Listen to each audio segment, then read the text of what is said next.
with us on this budget night Piyush Goyal, Union Minister for Commerce and Industry, Consumer Affairs and Food and Public Distribution and Textiles, Government of India, who's also the leader of the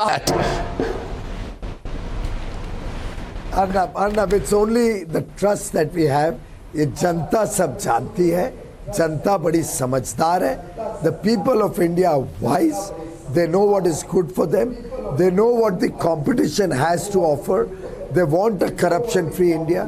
They don't like appeasement. They don't like family dynastic rule, dynastic politics. They don't like vindictive politics. But they like when action is taken against those who have stolen from the government treasury. When action is taken against those who have cheated the people of their hard-earned money and the taxes that they pay.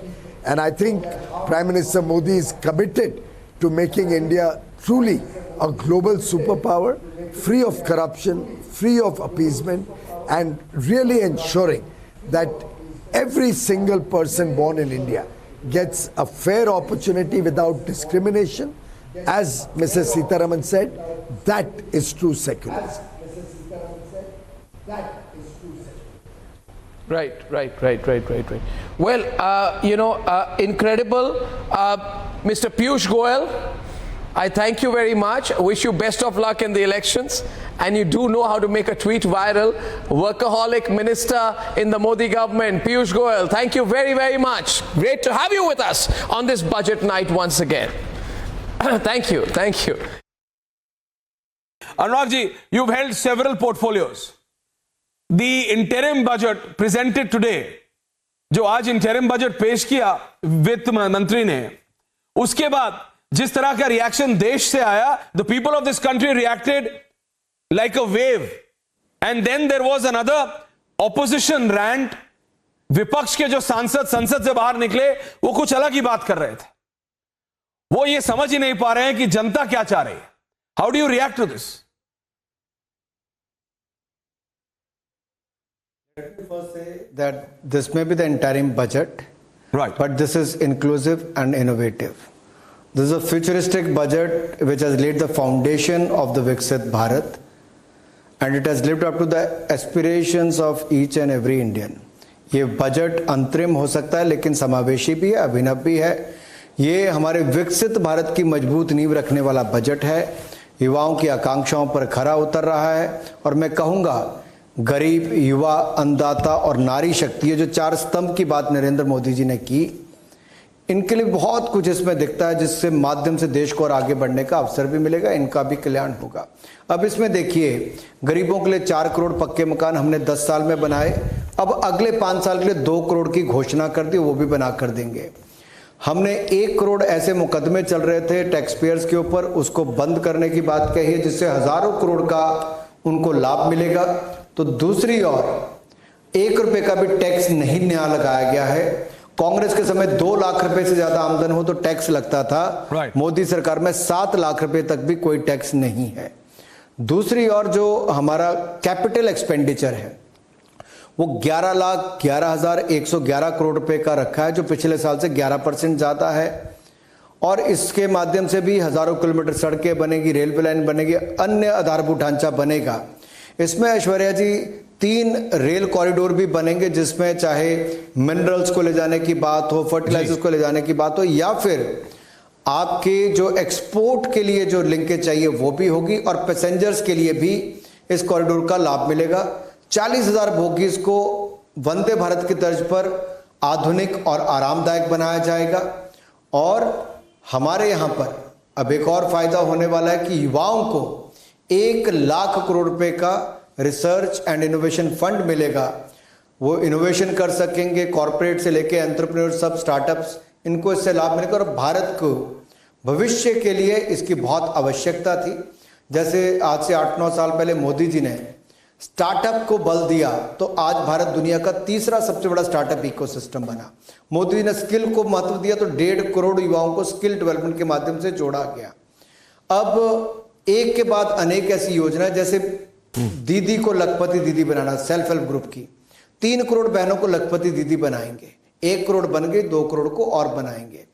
ये सारे मध्यम वर्ग के लोगों के लिए अपना मकान हो, कोई चाल में रहता था, रेंटेड अकोमोडेशन किराए के मकान में रहता जी। है, उसके पास अपने मकान का सपना पूरा हो, इसकी योजना को भी मोदी सरकार लेकर आ रही है। लेकिन अनुराग जी, प्रधानमंत्री ने, the prime minister made it very clear, he gave a clear hint that this may be N interim budget. ये हो सकता है कि इंटरिम बजट हो, लेकिन मेरी ही सरकार पूरा बजट लेके आएगी। और उसके बाद विपक्ष का ये वार है, विपक्ष का ये काउंटर है। विपक्ष कह रहा है कि इंटरिम बजट अगर ना भी देते तो भी होता, कि मिनिस्टर ने कुछ नया तो किया नहीं। वो ये कह रहे हैं कि जनता के लिए कुछ नहीं है। वो कह रहे हैं कि लखपति दीदी पे विपक्ष के सांसदों से पूछा गया, हमारे रिपोर्टर्स ने भी पूछा, तो बोले उसमें नया क्या है, ये तो सब पुराना है, ये तो सब हमने ही 15-20 साल पहले शुरू किया था। वही जो उनका ओल्ड रैंट होता है कि नाम बदल दिया है बस, हमारे टाइम पे भी ये स्कीम थी। उनका ये काउंटर होता है, उनसे कुछ भी पूछो तो।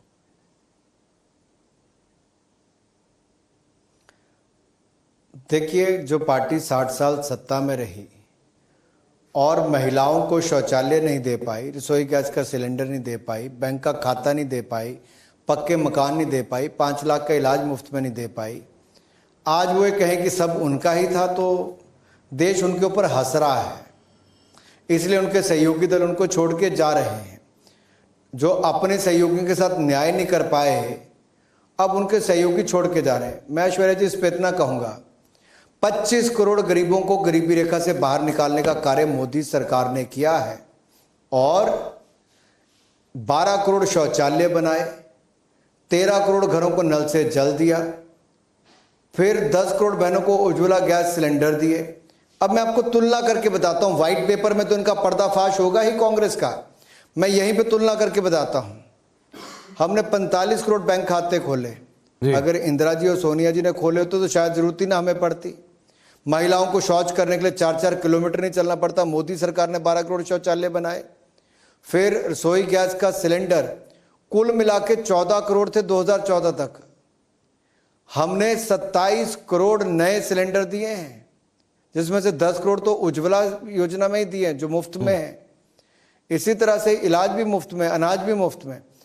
इनको कहने दीजिए कांग्रेस को, इसका कोई फर्क नहीं पड़ता है। देश जानता है कि गरीब का कल्याण किसने किया, तो मोदी जी ने, तभी जाकर पिछले 10 सालों में 25 करोड़ गरीबी रेखा से बाहर आए। और मैं विश्वास दिलाता हूं, हम अगले 5 सालों में इस देश की अर्थव्यवस्था को ईमानदारी की राह पे चल के, जैसे अब तक 10वें नंबर से 5वें नंबर की अर्थव्यवस्था बना दिया, अब मोदी जी तीसरी बार चुनकर आएंगे तो हम तीसरी सबसे बड़ी अर्थव्यवस्था दुनिया की बनाएंगे।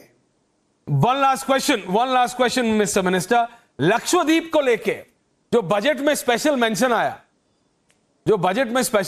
आया, उसको लेके बहुत बात हो रही, बहुत ज्यादा बात हो रही है कि भैया there is a special mention for development of Lakshadweep.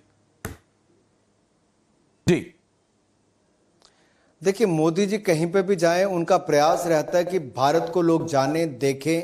Bharat में हर तरह की क्षमता है, पहाड़ों से लेके, नदियों से लेके, समुद्र तट से लेके रेगिस्तान तक, जो दुनिया के किसी देश में इतनी संभावनाएं ना, वो भारत में है।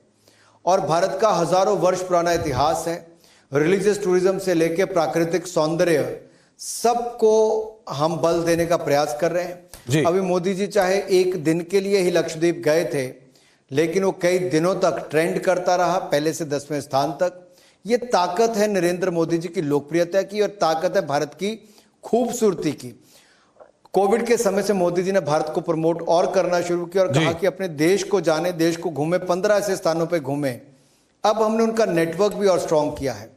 साथ ही साथ जो हमारा रिलीजियस टूरिज्म है, इसको लेके भी सोमनाथ धाम हो, केदारनाथ धाम हो, काशी विश्वनाथ धाम हो, महाकाल लोक हो, बौद्ध सर्किट हो, करतारपुर कॉरिडोर हो, और अब अयोध्या धाम में भव्य राम मंदिर हो, ये सारों को बल मोदी सरकार ने दिया। विकास भी, विरासत भी, तो विकास भी कराया, अपनी विरासत को बचाया भी, आगे बढ़ाया भी। आज नंबर्स देखिए, आज सोमनाथ में लगभग 4 करोड़ लोग आते हैं जी, काशी विश्वनाथ में 8.5 करोड़ लोग आते हैं, महाकाल लोक में लगभग 5 करोड़ लोग आते हैं, तो अब अयोध्या धाम में लगभग 50 करोड़ लोग सालाना आने की, बहुत बड़ा नंबर, ये आंकड़े आ रहे हैं कि इतने हो सकते हैं। तो आप कल्पना कीजिए, ये अपने आप में कितना बड़ा रोजगार का, स्वरोजगार का अवसर मिलेगा।